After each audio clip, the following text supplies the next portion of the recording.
Bismillahirrahmanirrahim. Banyak pertanyaan yang masuk. Saya ingin jawab satu persatu, tapi tidak semua karena banyak yang terulang.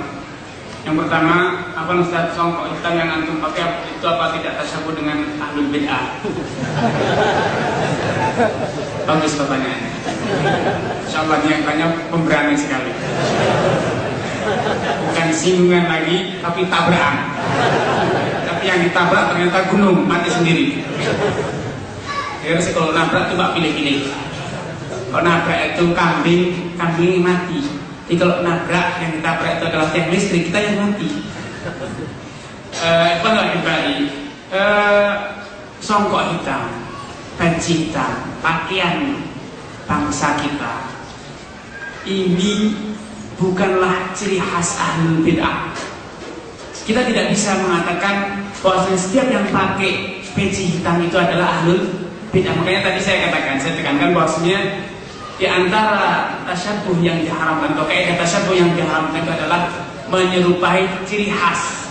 Jadi kalau bukan ciri khas, maka itu bukan tasyabuh. Yang tadi saya katakan belanja di mall, belanja makan, kentak itu kan aslinya miliknya orang kafir. Tapi kan sekarang sudah bukan menjadi ciri khas lagi. Maka belanja di sana tidak masalah, halal-halal saja. Walaupun dulu pertama kali yang bikin siapa? Orang kafir. Kendaraan itu siapa yang bikin, Pak? Pesawat siapa yang bikin? Orang kafir pertama kali yang bikin. Makanya kalau saya dituduh songkok itu tasyabuh, saya ingin tanya, Nokia itu miliknya siapa sih?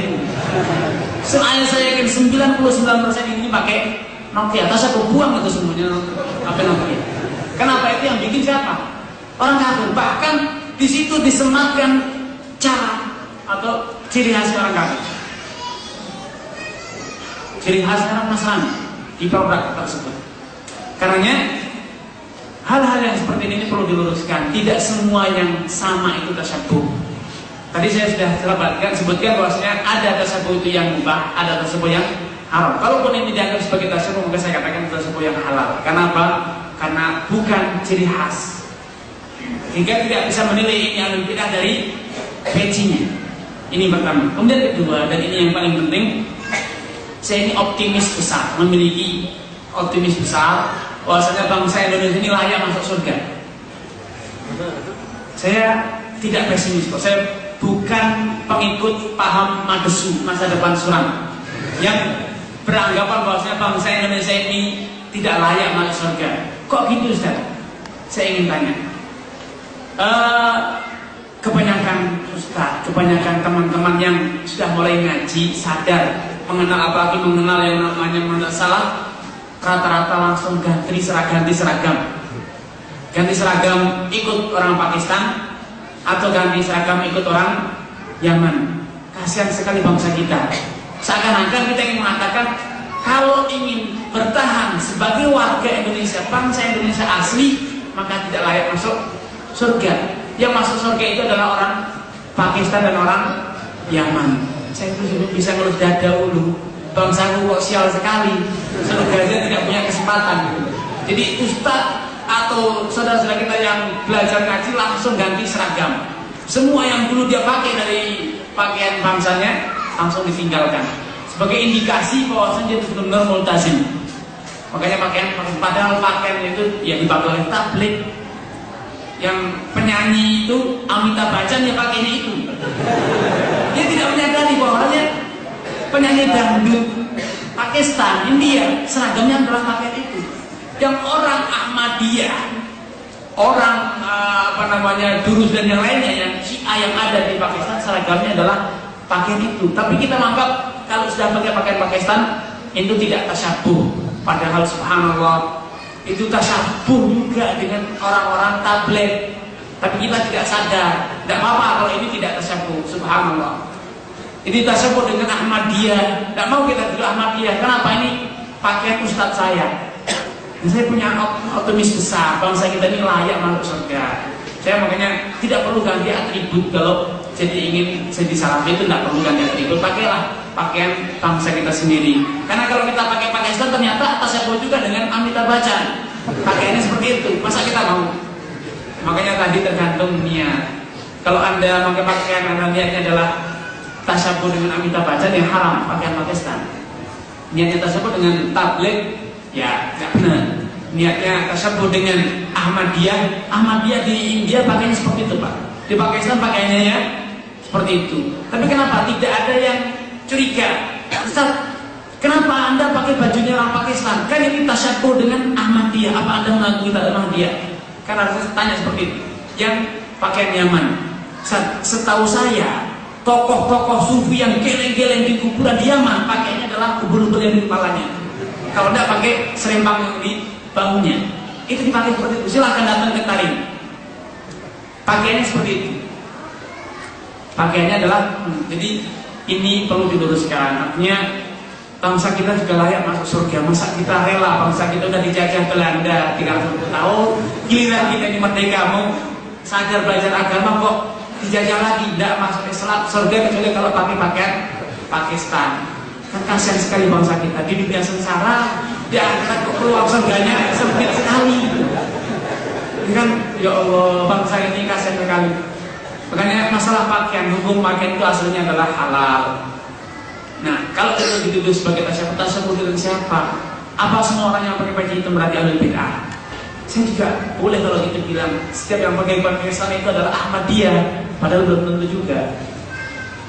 Nah, ini perlu diluruskan, perlu dijelaskan. Artinya tidak benar.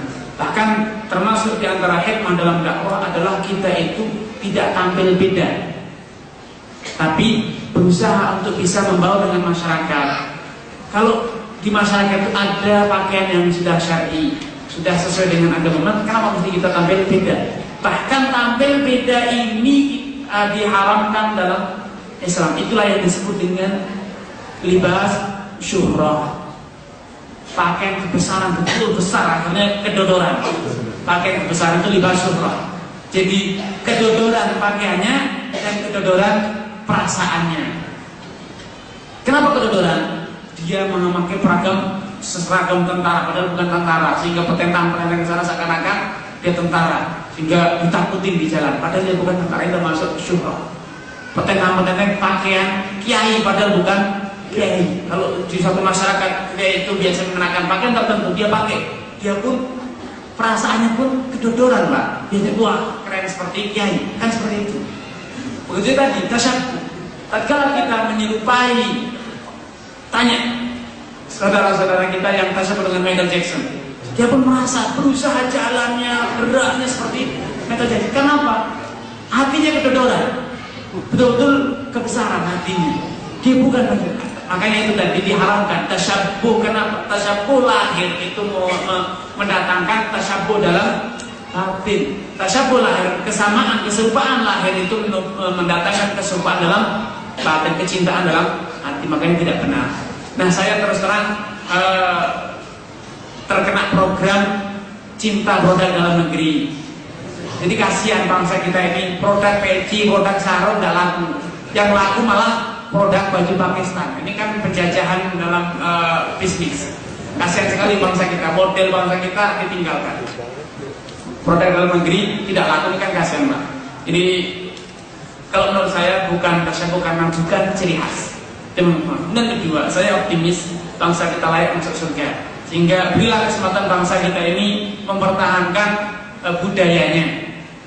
Sebagaimana dahulu Rasulullah SAW tidak pernah, para sahabat Khulafaur Rasyidin tidak pernah memaksakan bangsa Persia, bangsa Mesir, orang-orang Afrika untuk berganti seragam dengan seragamnya orang Arab.